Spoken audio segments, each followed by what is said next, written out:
Thank you all so much for joining us for the National Civic League's October webinar, Beyond Registration, the Importance of Voter Education. My name is Rebecca Trout, and I direct the National Civic League's All-America City Award Program, as well as our DC office. We are a nonpartisan nonprofit. We've been around for about 128 years at this point. We aim to advance civic engagement to create more equitable and thriving communities. We do this primarily through three different ways: our research and publications. Some of you have probably read the National Civic Review, which the latest edition just came out.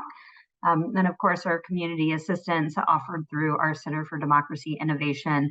And then our flagship program is the All-America City Award. It began in 1949 to really recognize communities that are using collaborative problem solving and civic engagement to address concerns that were resident identified. So we primarily use this monthly webinar series to uplift promising practices from both our All-America cities as well as from our partners and just research. And then we use the All-America City Award to recognize communities who are kind of implementing some of these. So just a brief plug for this year's upcoming All-America City Award. It is very relevant to today's topic. This year we will be recognizing communities who are strengthening democracy really at the local level through action and innovation. So you'll see on your screen here that we're in that application phase.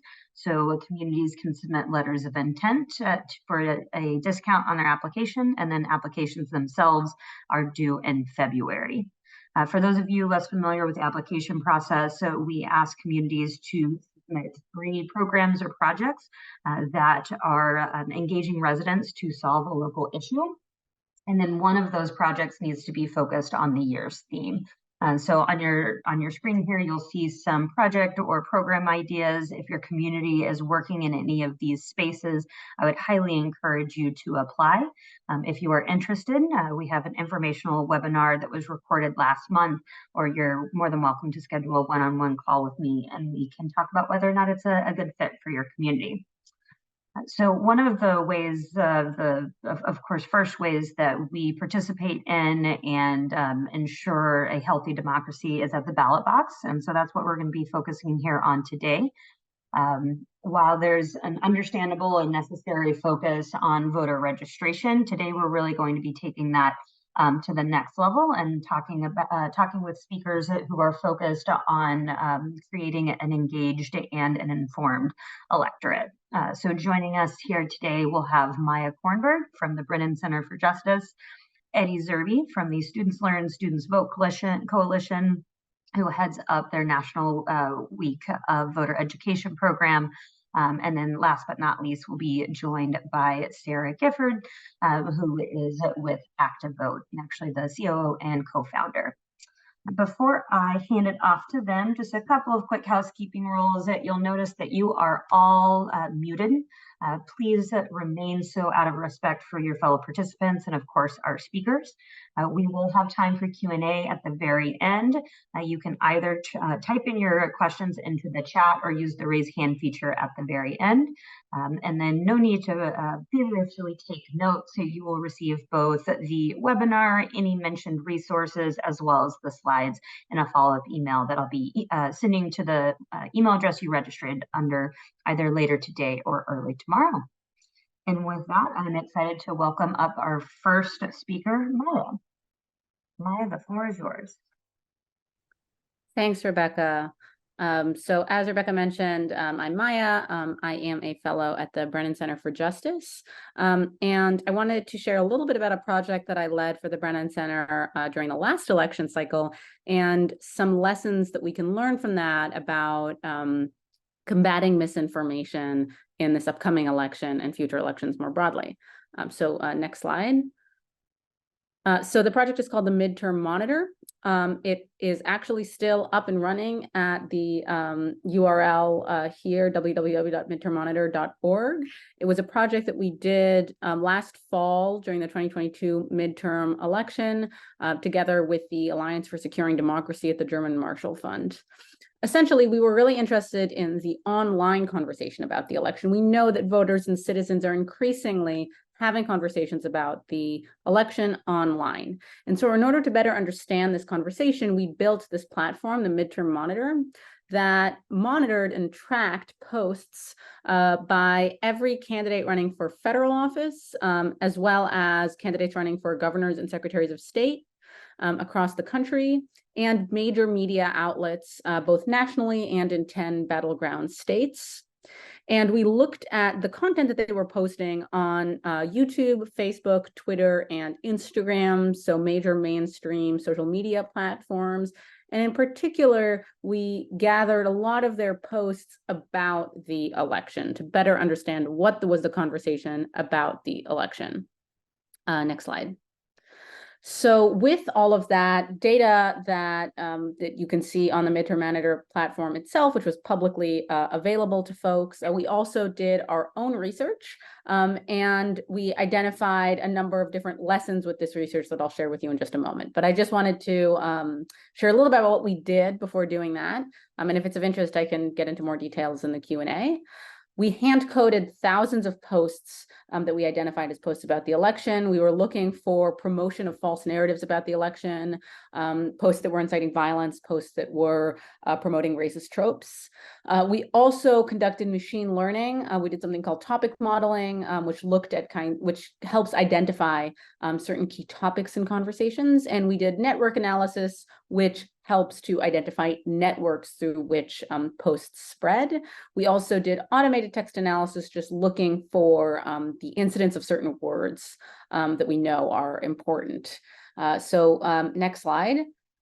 I'll share a little bit about three major lessons that we learned from our research and our recommendations from these lessons that we think are important for folks to be aware of ahead of the next election.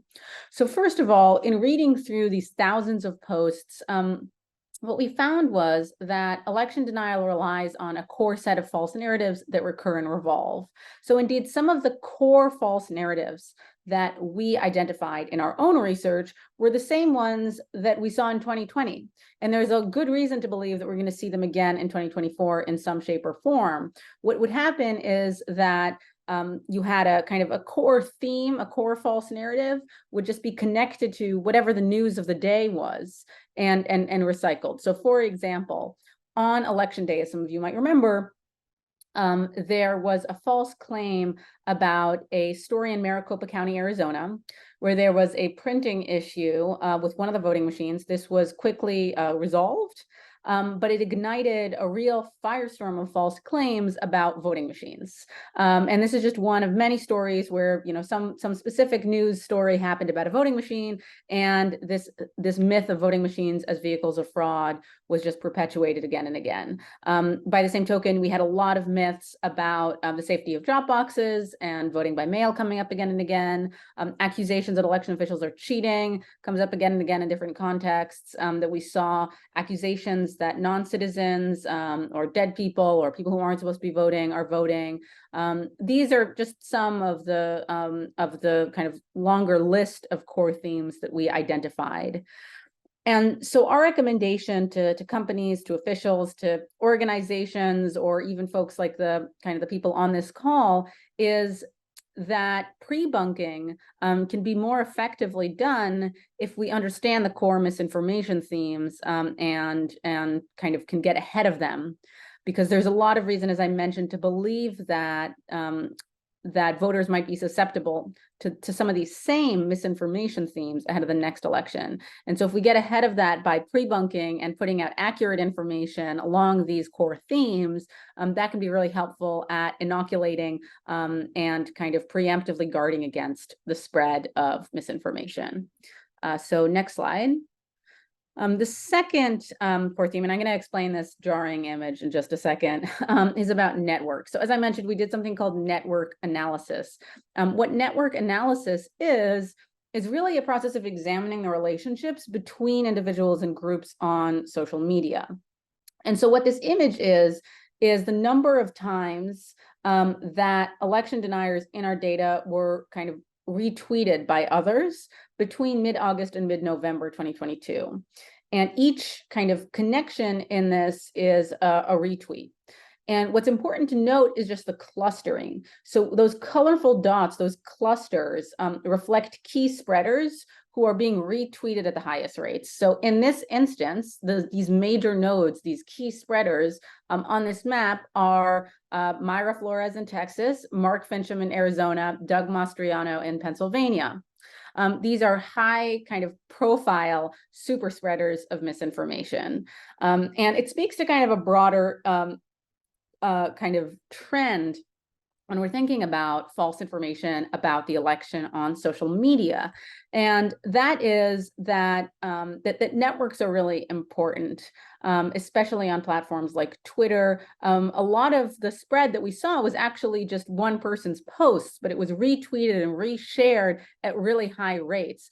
One of the posts, for example, alleging that kind of false claim about Maricopa County on election day was shared 4.5 million times in just 24 hours. That was one specific post by a super spreader. So understanding these networks, being able to identify these super spreaders, and using kind of a network approach to this is something that we recommend. As we've written here, we recommend that both social media platforms, but also kind of civic groups push back against the networks that peddle election information and understand the networks through which it spreads, and kind of try to limit that spread with an understanding of those networks. And then on the other hand, be really trying to proactively amplify content, accurate content from election officials themselves. So taking a network approach is really important if we understand that networks facilitate the spread of these falsehoods. Next slide. So finally, what we did really want to kind of underscore, and what kind of came out throughout our research, was that election deniers are using social media platforms in different ways. Different platforms are being weaponized in different ways. So first of all, there's just the nature of the platform. So when you look at Twitter, those tend to be shorter posts with content being reshared more widely with a broader group, versus Facebook, where posts can be longer in form, and that allows for longer rants and kind of spread of more falsehoods. So that understanding of how the platforms differ is really important when we want to understand how to be combating misinformation about the election, as well as getting accurate information out there. There's also a real difference in candidate and in party. So what we saw, and we looked at both English and Spanish posts, Democratic candidates in our data set were nearly twice as likely to be tweeting in Spanish. And not surprisingly, candidates in big Spanish-speaking states like Texas and California and Florida were the most likely to be tweeting in Spanish.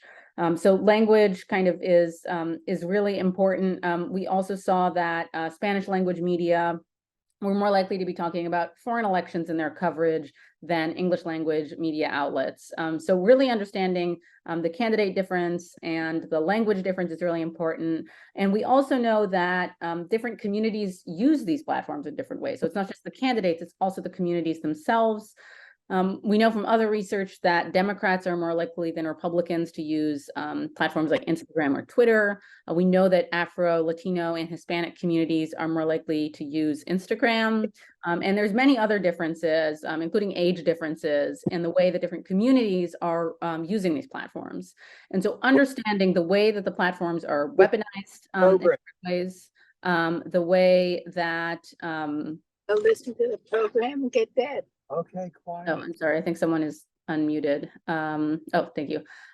So understanding the way that the platforms are weaponized in different ways, understanding the ways that candidates might use them in different ways, both in different languages and in different locations, and understanding the way in which different communities are using these platforms in different ways is really critical if we're thinking about a comprehensive strategy, again, both to be combating election denial and also getting accurate information out.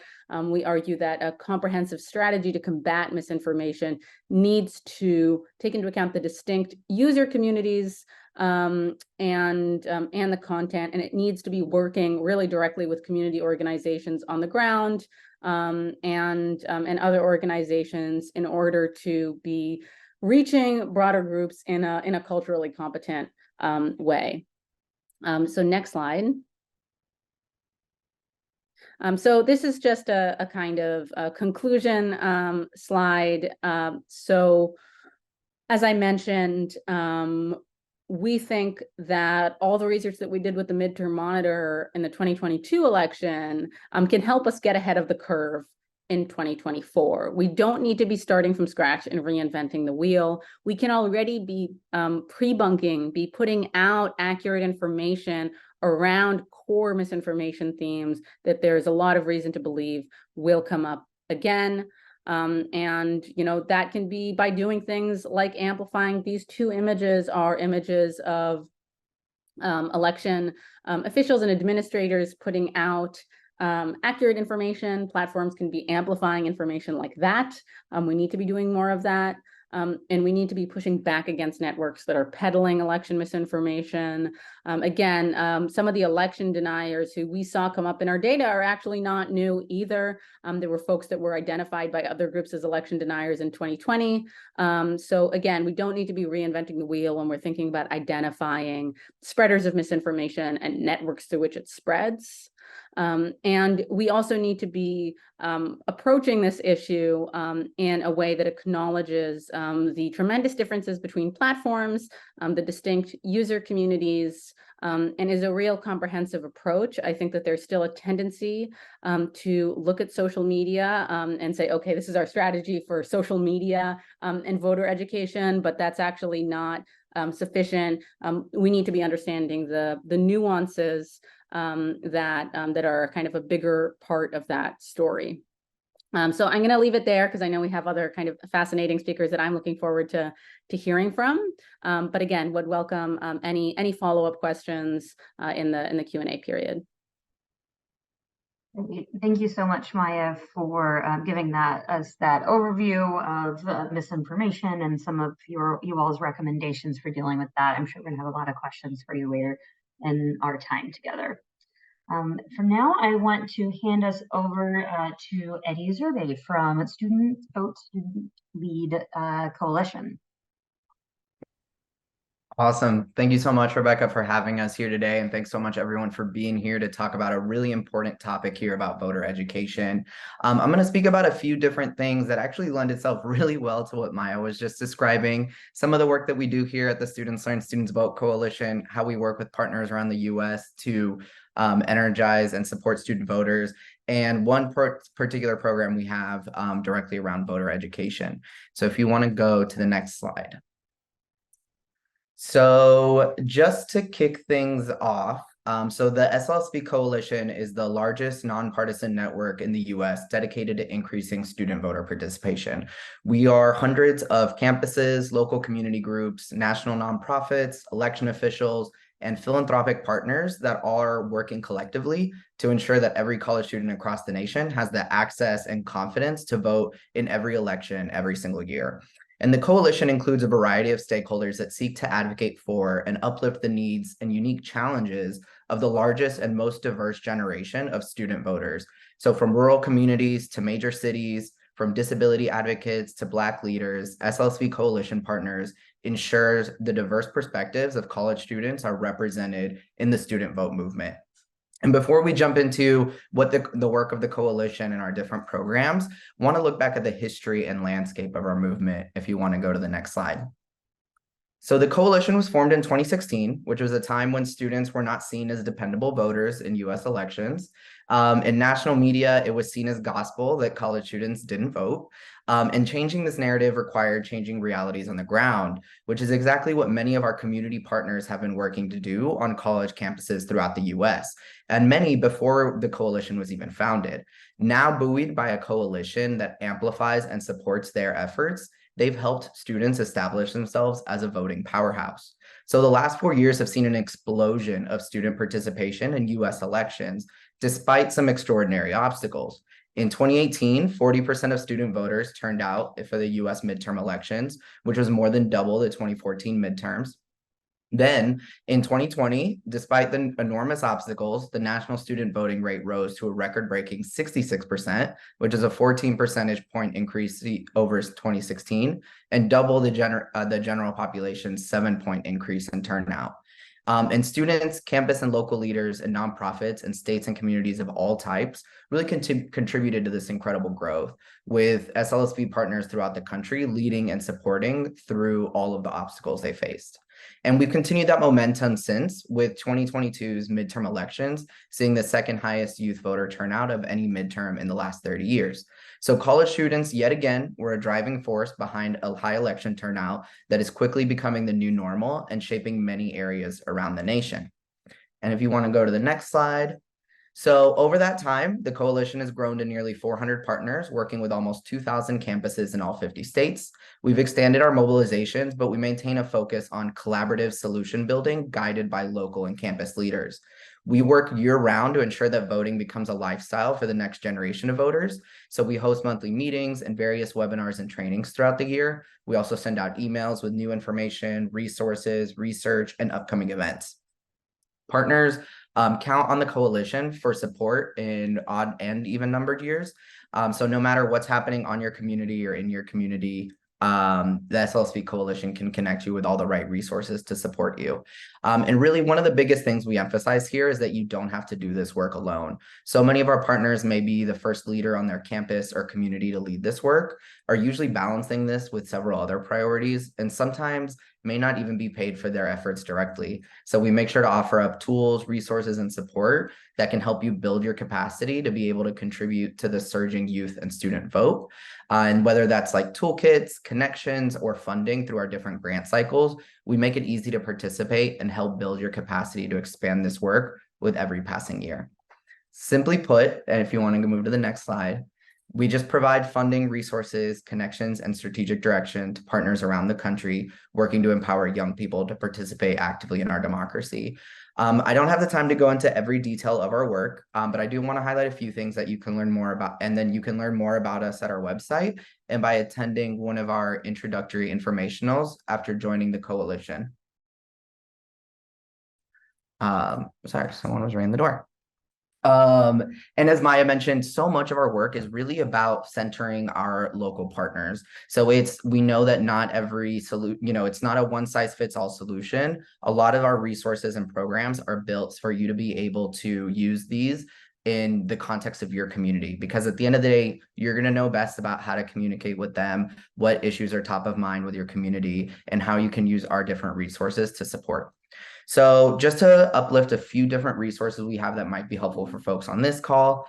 Thank you. So a few different things that I wanted to highlight. One, we have a resource library to explore the different toolkits and guides that our partners and us have created to advance the student vote. We have student vote starter packs, which are guides that can help you get started if you're just entering the student voting space. So it can help you kind of learn about some of the partners or programs that are best for you when you're just getting started, and can help you navigate the space by making some additional connections. We also have a resource highlighting ways. We also have a partner directory to make it easier to connect with hundreds of coalition partners and learn more about how they can support work in your area. The last thing I wanted to mention was actually a very specific resource that I had the pleasure of working on a few years ago, highlighting ways that campuses and local election officials can better work together to advance each of their own goals.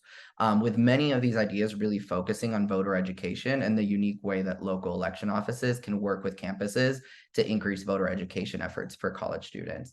So just want to flag that as a couple of different things that can really help you get started on the SLSV Coalition website. And all of these will be linked out in the follow-up materials as well, by the way. And if you want to go to the next slide, the other thing we have are several programs and initiatives designed to make the democratic process more accessible for college students. So I'm just going to highlight a few here before talking about the big one today, National Voter Education Week. If you want to go to the next slide. Thank you. So Ask Every Student, or as we like to call it, AES, is one of our most campus-specific programs. So if anybody on this call actually works on a campus or works very closely with campus representatives, this might be a good program for you. It's a national initiative to help campuses ask every student to participate in the democratic process and achieve full student voter registration. We use a framework that's based on research-driven insights that full student voter participation comes from integrating voter reg into existing processes, such as student orientation or class visits, and then institutionalizing those tactics to be a sustainable part of campus culture. So we'd worked with dozens of partners to create some of the most advanced resources that support campus democratic engagement work. And we currently have over 300 campuses in our community and a variety of nonprofit partners. If you want to go to the next one, Campus Takeover is really for all types of stakeholders. So whether you work with a city government, whether you're a government official, nonprofit, or work on a campus, this is a great program for you. And this is basically a program to help mobilize groups around the civic holidays and help college campuses celebrate National Voter Registration Day, National Voter Education Week, and Vote Early Day. And I'll talk a little bit more about National Voter Education Week specifically in just a minute. But through some individualized and personalized resources, we make it really, really easy to celebrate these and take your events to the next level.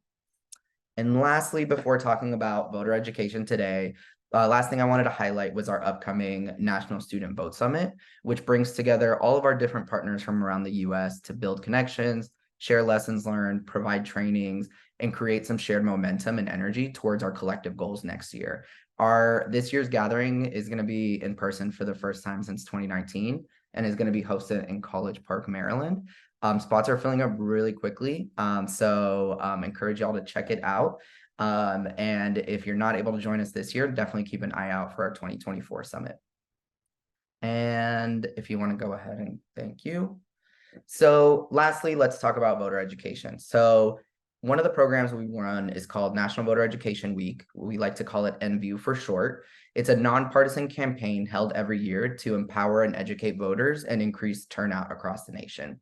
And obviously, voter education is a main theme of today and very important to engaging youth voters specifically. In fact, we started NVU in response to many challenges that our partners have raised for years, which is that many voters, especially first-time voters, can overestimate how difficult voting can be, and that voters wanted to feel more confident about what they were voting for. If you want to go to the next slide. So that's why we started NVU in 2020. We wanted to start a holiday that was focused on making it fun and easy for voters to learn about their upcoming elections, help them find their polling location, and make a plan to vote through this week-long campaign. NVU has always taken place the first week in October, and this year that was October 2nd through October 6th. And choosing that week was intentional. We put it right between NVRD and Vote Early Day and Election Day to give folks plenty of opportunity to continue that momentum, follow up on any voter registrations they got on National Voter Registration Day, and prepare voters to keep celebrating on Vote Early Day and through Election Day. And in just 3 years, NVU has partnered with thousands of local, state, and national partners to help their communities bridge the gap between voter registration and casting a ballot.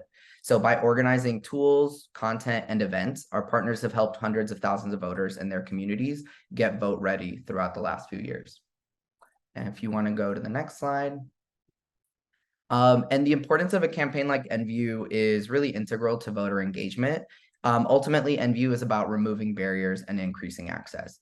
As y'all know, election processes can be confusing, especially for new voters.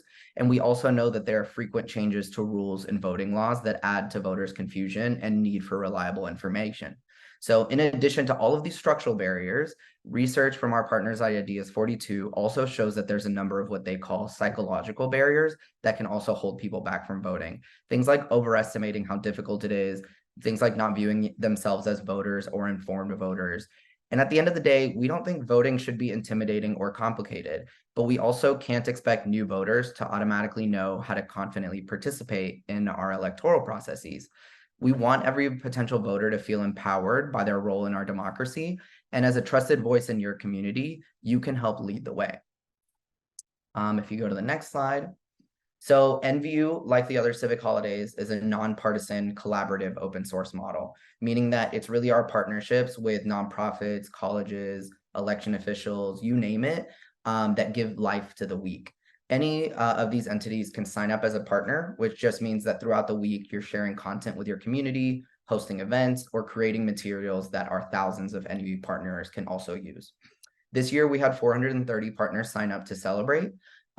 We had more than 1,800 different users publish, more than 4,000 social media posts, and ultimately reached 12.7 million users on social media. We also had dozens of events hosted around the country to get voters ready for their upcoming state and local elections. And there's so many different ways to celebrate. If you go to the next slide, and again, it's too late to sign up for this year, but you can start being on the lookout for next year. Joining us means that you'll get access to training webinars, communication support, social media resources, programming options, and week of guidance. We can also connect you with issue area experts, other organizations in your area, and uplift your work to our partners nationwide. We even have access to online voter tools in case you don't have access to anything that can make it easier to research your ballot, register to vote, or do any of our call to actions.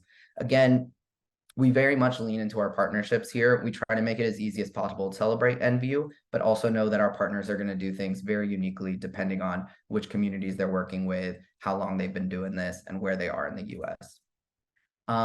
If you want to go to the next slide, thought it might be good, even though we're past NView this year, I wanted to include just a few of the general tips that we send partners in case y'all are looking to do any voter education pushes in this week before Election Day. So some of the things that we always recommend to National Voter Education Week partners are things like remaining nonpartisan your messaging. That tends to make voters trust you a little bit more in whatever you're saying. This year in particular, uplifting why state and local elections matter. And in years like 2024, uplifting why voting down ballot matters makes a big difference with voters. So being able to connect the issues that people are going to be voting on and how they impact their everyday lives really helps voters feel more confident and more likely to see themselves as voters. Kind of what Maya was saying, especially when we're seeing so much mis and disinformation, we encourage our partners to uplift the facts and don't repeat the myths that you're seeing within your community. Don't quote tweet, don't retweet, don't share out the things that are being said that are not true. Focus on your own facts. And like Maya said, we encourage folks to start already laying the groundwork for sharing the truth already.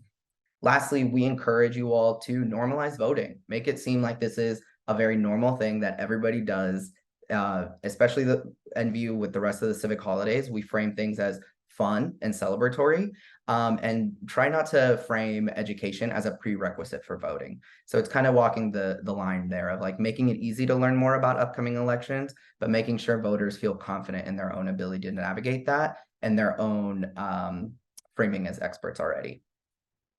Last thing to mention, NView is part of a broader system of civic holidays. We handle the voter education part of it, but there's a bunch of others that follow similar models for voter registration and turnout. Unfortunately, we're past a lot of the civic holidays for 23, but if y'all are interested in signing up as an Election Hero Day partner, we love Election Hero Day. It's celebrated the day before Election Day. You can still sign up by visiting civicholidays.org. And lastly, just to kind of close us out, a couple different things I covered today. If y'all are interested in working in the student voting space generally, we have a lot of different resources and you can learn more about how to join the coalition and join our meetings online. And if you're looking to get more involved with the civic holidays, you can still sign up for Election Hero Day, or you can follow along to get updates on our partner signups launching in 2024. And I'll also put my email in the chat in case anybody would like to reach out to me directly. Thanks, y'all. Excellent. Thank you so much, Eddie. Appreciate all of the good work that SLSV is doing. We'll have questions for you here at the end. And now I'm going to hand it off to Sarah with ActiveVote. Sarah, the floor is yours. Awesome. Well, it's wonderful to be with all of you today. My name is Sarah. I'm from ActiveVote. ActiveVote's mission is to increase voter participation via education, and it's to do that by specifically putting the voter at the center of the process, and the center of everything we do. If you go to the next slide, there's been research done similar to what Eddie just mentioned about why people don't vote. The specific one was done by the Knight Foundation. And if you look at the slide, there are quite a few reasons folks don't make it to the polls, focused around they don't know the issues, they don't know the candidates, they just don't know. They don't feel confident in the information they have.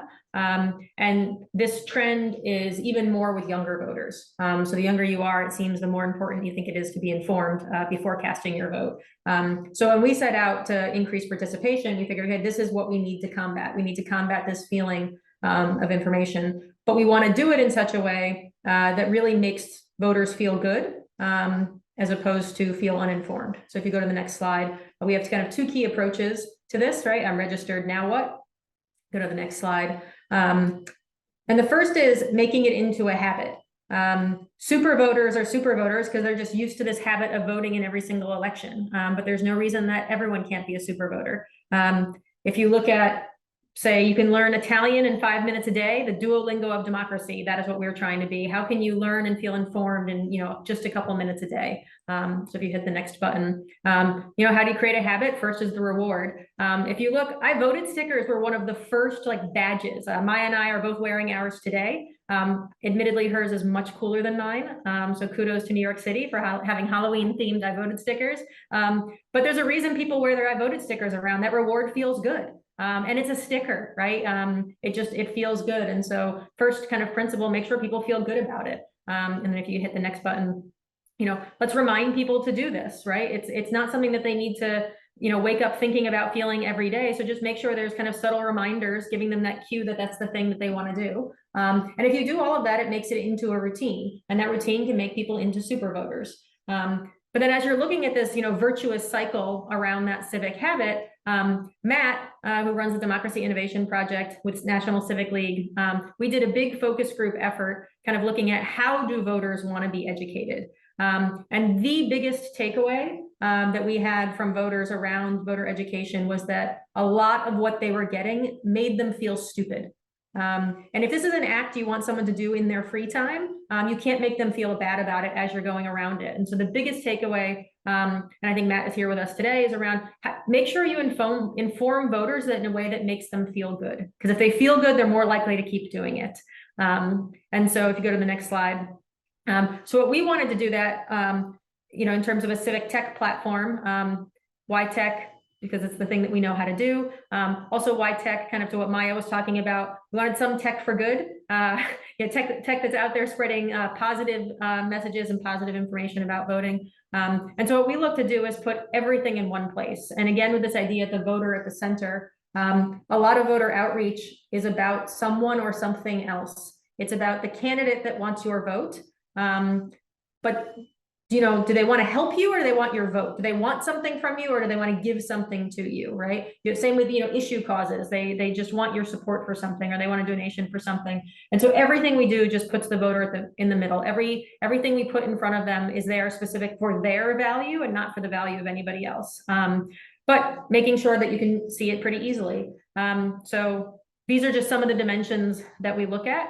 One of the dimensions I'm going to add, I think, from today's session that Maya shared is some of the pre-bunking. I think some of what we can do around the what and the how is pre-bunking some of those myths that are out there. And so I think we will be adding a few little small daily tidbits into people's election rotation about this. And so I'll just go through this really quickly if you go to the next slide. So the first is kind of simple, who's on my ballot? But not just the who is on my ballot, but what do they believe? In this part of voter education, people don't want to cast the wrong vote. And that is a sentiment we hear quite a bit, kind of with how partisan and polarized things are, it makes people nervous. And so we built this, political matrix where you ask her questions about policy, candidates answer questions about policy, and you can just see who believes what I believe. This becomes extra important for local elections when it can be really hard to figure out what candidates, believe in. Special elections, primaries. At the end of the day, party is a cheat sheet that people use for their voting, and in primaries, that's not a cheat sheet you have. And so make this, who part of the decision a little bit easier. If you go to the next slide. What, and this kind of goes into the why as well, but what do these people actually do? So why do I want to vote for the, comptroller? What does this role do for me? The county recorder and register of deeds. How does this impact my life? We don't subscribe to this idea that voters are apathetic. I know it's a thing that's out there a lot, and maybe we're wrong, but our theory of change is that they're not apathetic. They just want more information. And if you can make that easy and available, they will act on it. And then the next slide. Where is all of this information you need? Make your vote plan. Where are the links to find information? Where can I vote? Where's my polling place?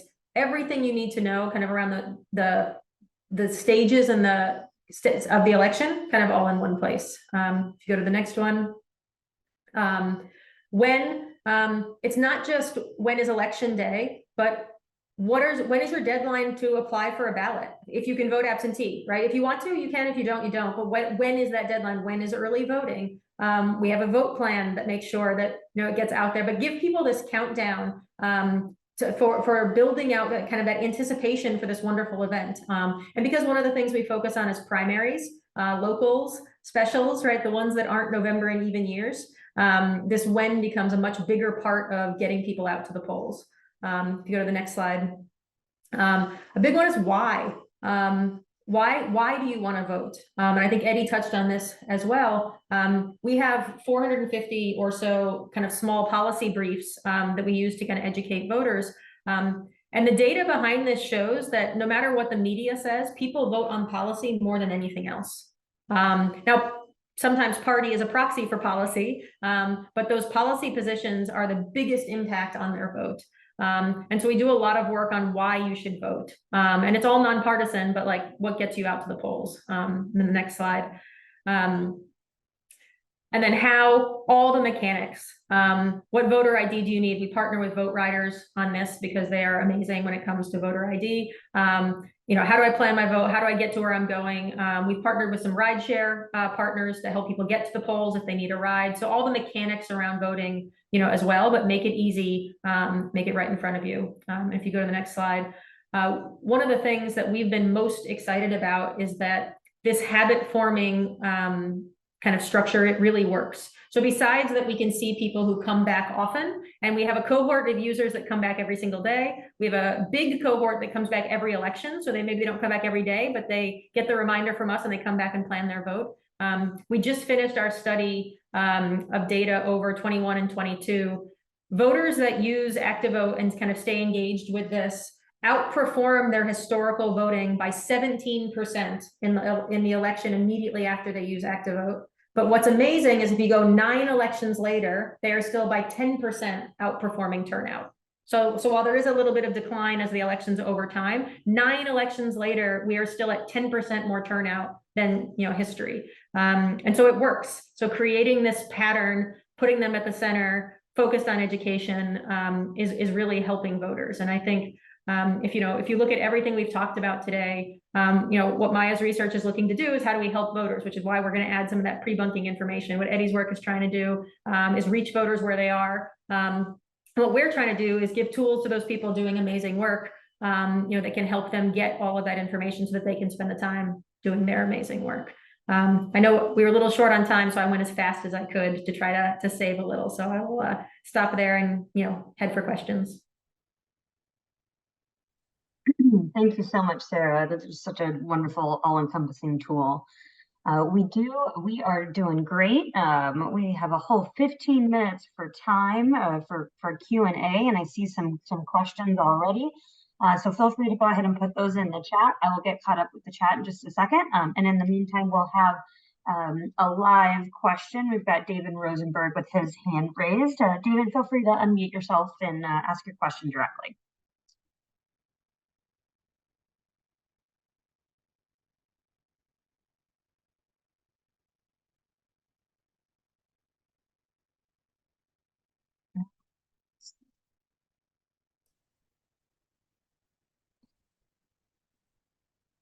You're muted.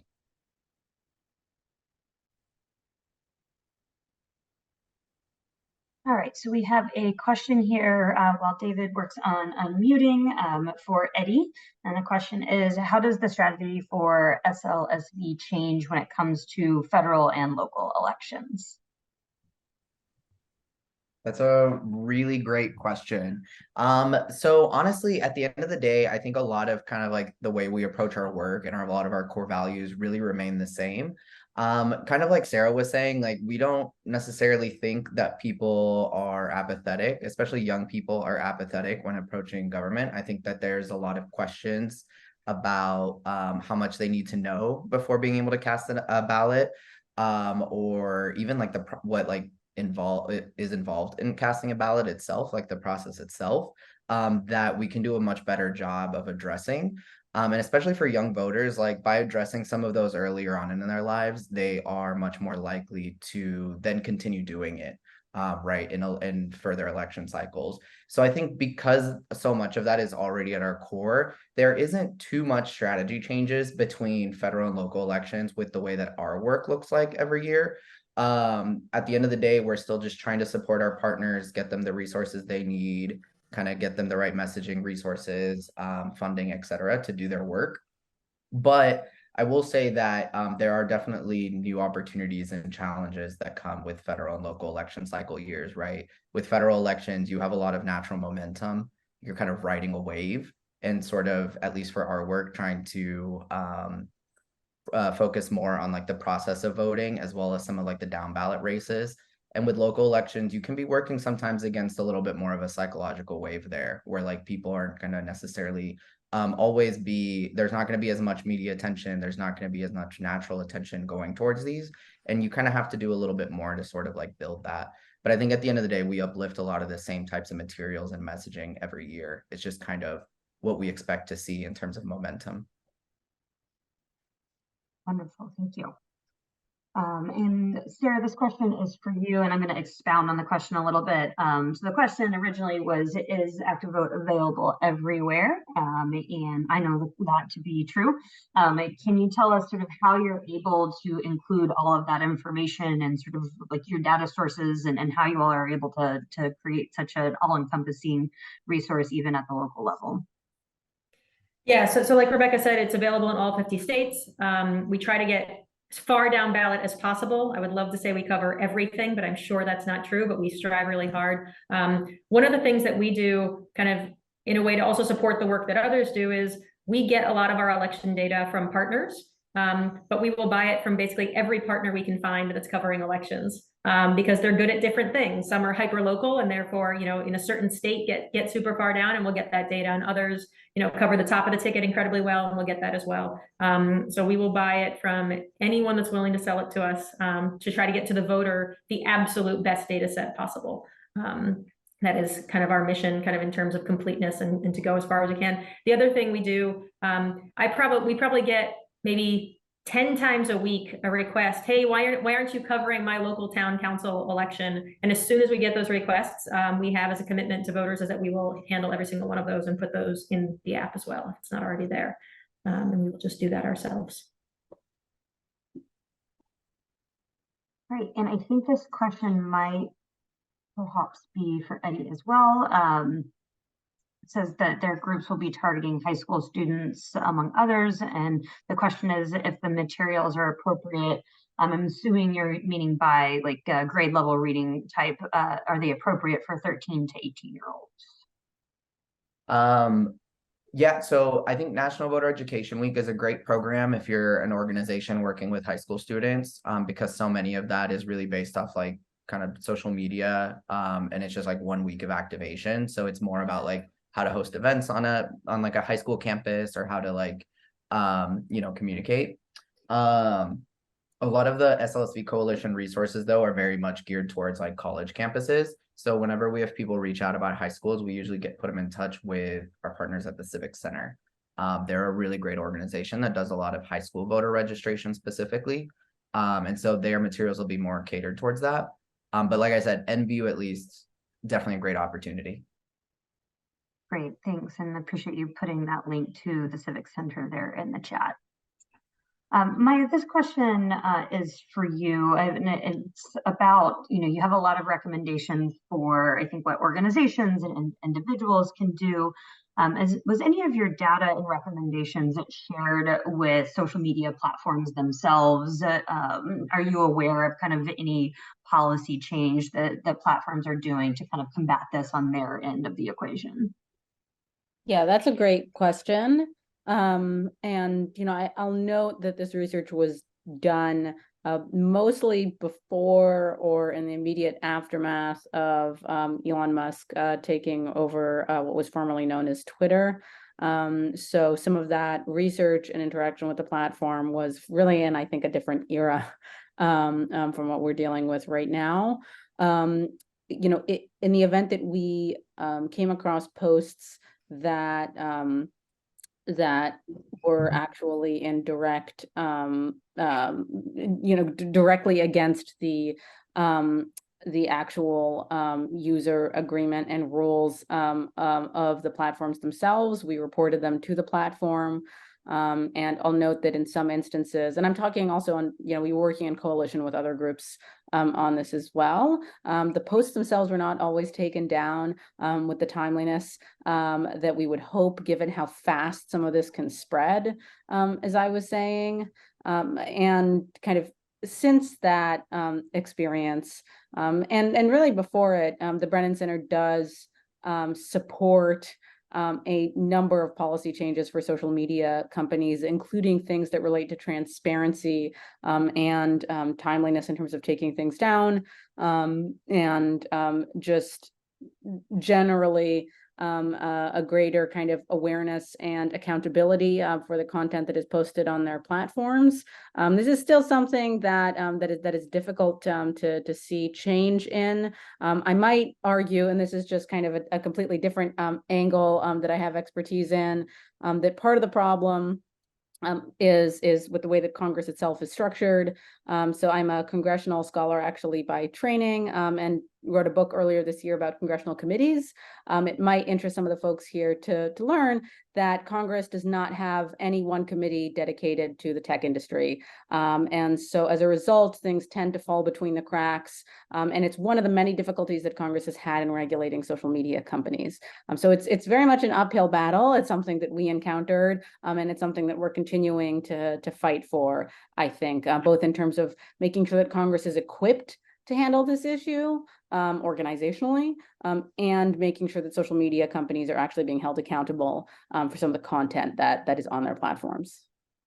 Great, thank you so much for that status update on that. Appreciate it.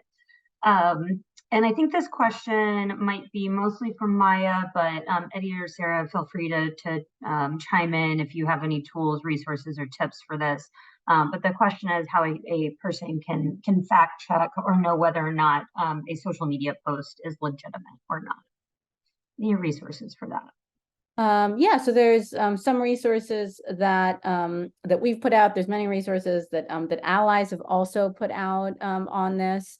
Last year, when we were doing this research, we put out a myth-busting primer that I can share a link to in the follow-up email, which gets at a few kind of common misinformation tropes that recur, as I mentioned. The Disinformation Defense League, Common Cause, other organizations have a lot of resources, I think, on identifying and dispelling misinformation, and I think that kind of more broadly,